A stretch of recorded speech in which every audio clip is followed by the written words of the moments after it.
muombe huyu mama msamaha.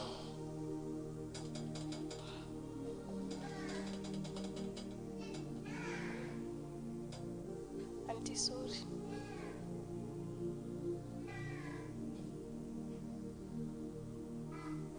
Pia mimi nimekusamea, uache hiyo vitu yako yote, usome, maisha yako irudi kwa sawa. Nitaambia mama yako hivyo.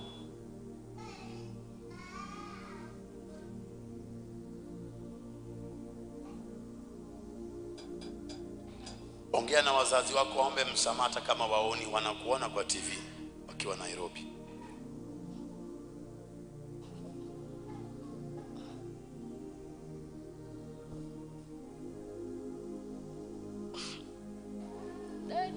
Akimali huko, akipole, akibiskwenda kukua mgoja nisijui, akipole, akipole. Na mami yake. Babako na mamako wanakuangalia, waombe tu msamaha. Akisijui mbona sikusikiangi, hadi sijui nimejipataje hapa, lakini akikuanzia leo nitajaribu ni change.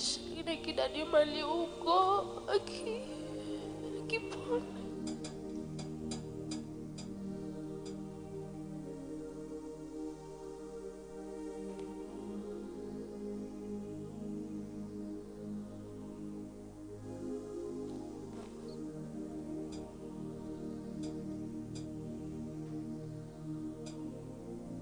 Namba 2. Wakati mwingine tunalaumu watoto tuliozaa,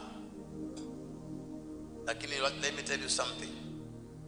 Aliyekushinda na madhabahu anaweza fanya mtoto wako akawa kila anachotaka.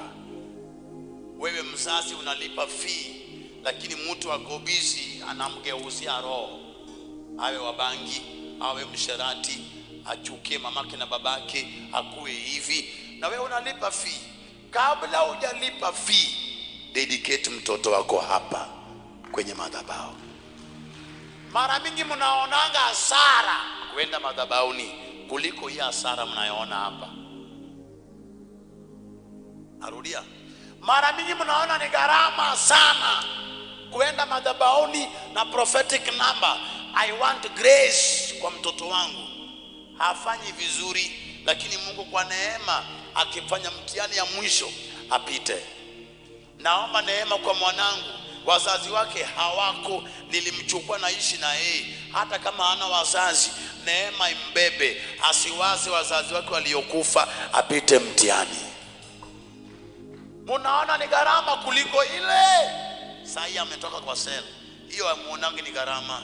Wenzake wanasoma, hayuko, anavuta bangi, sio gharama. Ukiona madhabahu safi, peleka watoto wako watolewe dhabihu. Ukishawatolea dhabihu, waregeshe shuleni, watapita.